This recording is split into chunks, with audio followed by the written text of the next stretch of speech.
और आगे लिंकेज जुड़ जाएगी, ठीक। उसके बाद में पैडल जुड़ जाएगी। सर ये प्लेट ऐसी लगी रहती होगी? ये ऐसी रहेगी।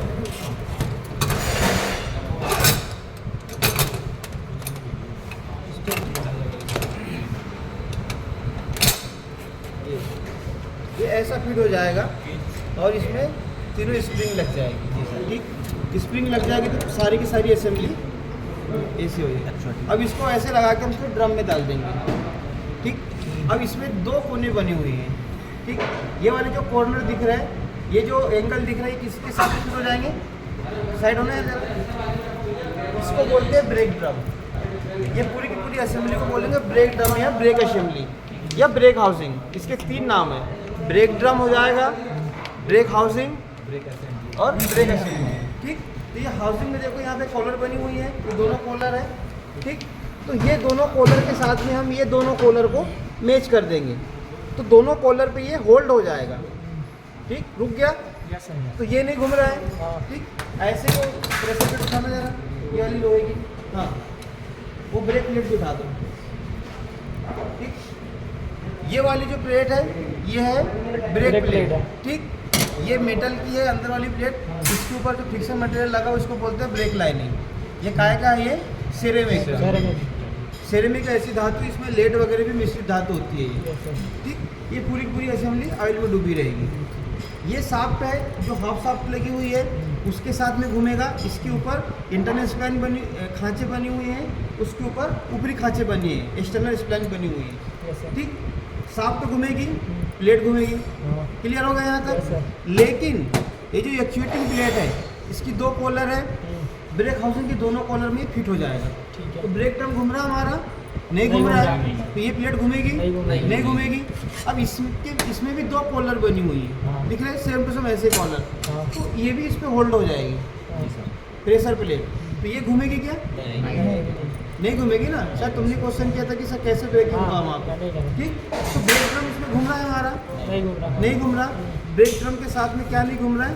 प्रेशर प्लेट भी नहीं घूम रही है और एक्चुएटिंग प्लेट भी नहीं घूम रही है। लेकिन घूम क्या रहा है? हाफ शाफ्ट घूम रहा है और हाफ शाफ्ट के साथ में हमारी ब्रेक प्लेट घूम रही है, ठीक। तो ब्रेक कहाँ लगता है? 2 पार्ट में, एक पार्ट स्टेशनरी होगा और एक मूवेबल होगा, मतलब एक स्थिर पार्ट होगा, एक घूमने वाला पार्ट होगा। तो इसमें घूमने वाला पार्ट कौन सा हो गया? ब्रेक प्लेट हो गई। स्टेशनरी कौन सा हो गया हमारा? प्रेशर प्लेट और एक्चुएटिंग प्लेट ले आएगी। अब क्या करें, इसके बीच में ये दोनों के बीच में ये ऐसा रहता है, ठीक।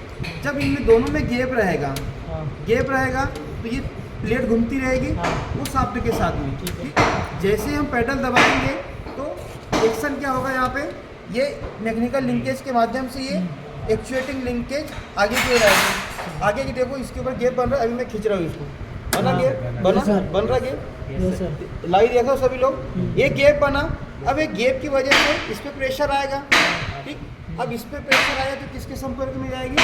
इसके संपर्क में जाएगी, क्योंकि ये वाली प्लेट रुकी हुई है, ये भी रुकी हुई है, एक्चुएटिंग प्लेट भी रुकी हुई है। तो दोनों स्टेशनरी पार्ट के बीच में मूवेबल पार्ट आएगा तो ये भी रुक जाएगा, ठीक। ये फैला, ठीक। अभी इसके संपर्क में आया, रुक गया ये, ठीक। रुक जाएगा तो हमारी शाफ्ट रुक जाएगी, शाफ्ट रुक जाएगी तो आगे पावर ट्रांसफर होगी नहीं होगी, रियर एक्सल शाफ्ट रुकेगी और पहिया रुक जाएगा। आई बात समझ में, ठीक। अब जैसे पैडल पे से पैर हटाया हमने, जो फोर्स था उसको रिमूव हटाया, ड्रॉप किया, तो वहाँ भी टर्निंग स्प्रिंग लगी हुई है, वो पैडल को वापस लेके आएगा। एक तो पैडल वापस आ गया। इसके बाद में हमने क्या देखा था, यहाँ पर भी उठाना जरा, यहाँ पर भी ये 3 स्प्रिंग लगी हुई है, ठीक। स्प्रिंग का काम क्या होता है? स्प्रिंग टेंशन होता है, ठीक। इसमें भी टेंशन है। अब ये जहाँ से प्रेशर कम हुआ तो ये वापस अपनी पोजीशन पे आएगा, अपनी पोजीशन पे आके सिकुड़ेगा। पहले फैला हुआ था, अब सिकुड़ेगा तो क्या होगा? इसको वापस लेके आएगा, सीट पे बैठ जाएगा। जैसे वापस आया तो फिर से ये फ्री हो जाएगी। इसका प्रेशर कम हुआ, अब इसके बीच में फिर से गैप बढ़ जाएगा। गैप बढ़ जाएगा तो इसके बीच में आसानी से घूमना शुरू कर देगा। अब ये प्लेट घूमेगी, शाफ्ट घूमेगी, और शाफ्ट घूमेगी तो बुल पिनियन को पावर ट्रांसफर हो जाएगी। क्लियर? ये होता है इसके अंदर का ब्रेक का फंक्शन।